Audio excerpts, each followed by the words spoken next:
All right, so this is the agent training on understanding the market or just how we look at the numbers so that we can have fantastic conversations with our clients about the market. There's a lot of things going on in the real estate market with a lot of different news coming out of, is the market going up? Is it going down? The rates are up, the rates are down. And what we always say is that we want to provide the most reliable information so the clients get a great education so they can make the best decisions. That's a shout out to some of the previous mentors that I've had. But the reality is the more we know about the market, the more opportunity there is to help people buy and sell real estate or invest in real estate. So here's what we're looking at. Housing overview supply. For those of you that don't know how to find it, once you log into SDAR, you'll have your icons here.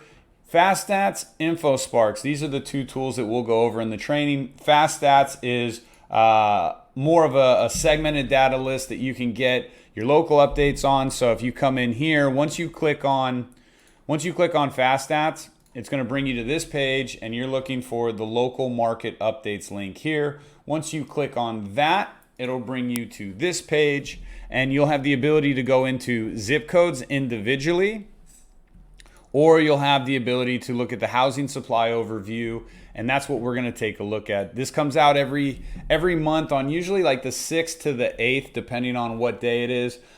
This is where we pull our data for our market update videos, and it also is something that if you're in real estate, it's highly encouraged that you understand what the numbers are so that you can speak eloquently on the market when asked, hey, how's the real estate market? All right, so the first page, it's kind of space filler. These are quick facts that I don't really pay a lot of attention to because they're taken out of context and they're just a quick hit.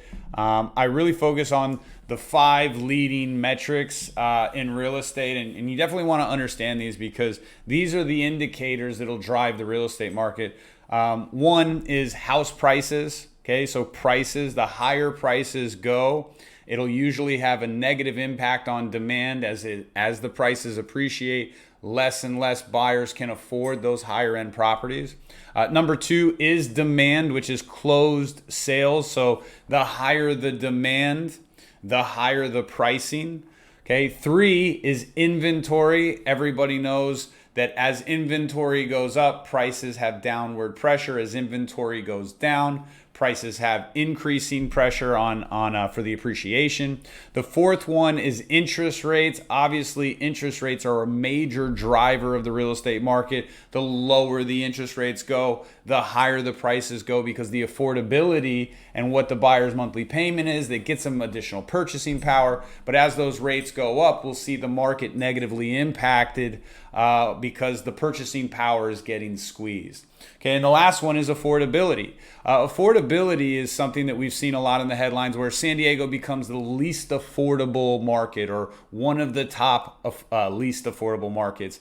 And that a lot of times consumers will misunderstand that for, it's the most expensive. That's not true. We're still not the most expensive real estate market by any means. There's a New York and there's LA and there's San Francisco, et cetera. But we're catching up. The affordability, San Diego for the longest time was a sleepy beach town in the sense that we didn't have high income jobs. We were one of the lower end jobs from an annual salary standpoint. So as we've gone through this shift with COVID, where people are coming from LA, they're coming from San Francisco, they're coming from all these other places, and they're being recruited into high tech, Apple, Amazon, Microsoft, the biotech companies that are here in Carlsbad that are now these high-end paying jobs where San Diego has now become this recruitment city, and we've got all this major influence. The annual salary is going up and up and up and up and up, which is showing us that the people can still afford in those prices because the new people coming in, they're coming in with a much higher income than the previous standard. So little tidbit on that. So when we look at these, I'm looking at the leading and the lagging metrics. So like, for example, closed sales is a lagging metric. Even though it measures the current demand, that demand was actually captured 30 days ago, 25 days ago, the average length of an escrow.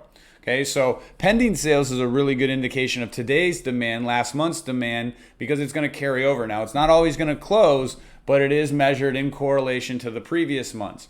So when I look at pending sales, I see that in single family home category, it's down 16.8%. I don't just stop there and go, oh no, it's down. I dive a little bit deeper and I go into where is it down?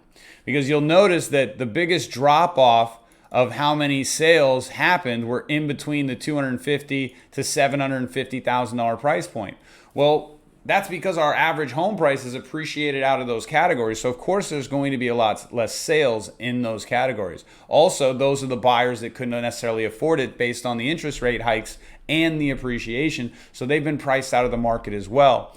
But if you look in the categories of 750,000 all the way above, you're going to see that there has been growth in the pending sales in comparison to last year.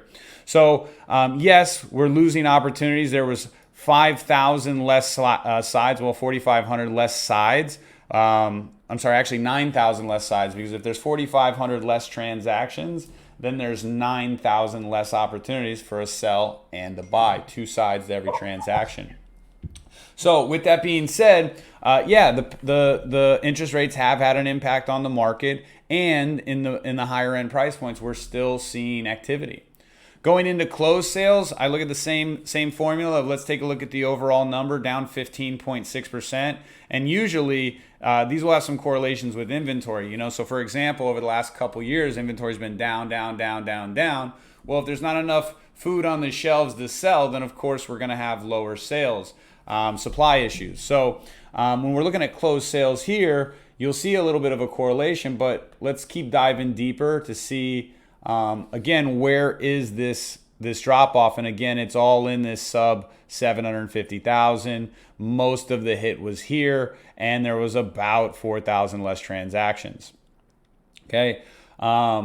Going into median sales price, right? And so I still haven't come to a conclusion of what's going on in the market, or kind of formed that thought, because one, I've only looked at a couple of the factors. I'm looking at some of the demand, right? Median sales price, 13% over last year, but this isn't a good indicator of what's happened over last month, because of course we appreciated over last year. We all know that. So one thing you can also do is you can go back to June and say, let's take a look at 2 reports in a side-by-side snapshot.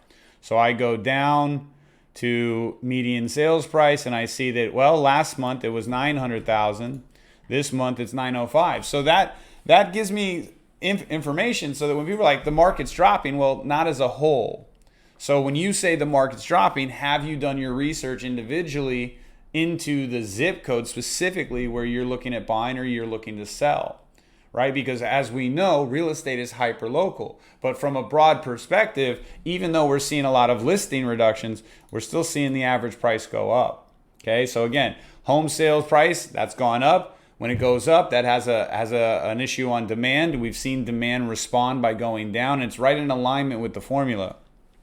Okay, another thing, this one's great. Percentage of original list price received. This is one that I want to take a look at, because when I work with buyers, they're, well, Josh, I'm seeing a massive amount of price reductions.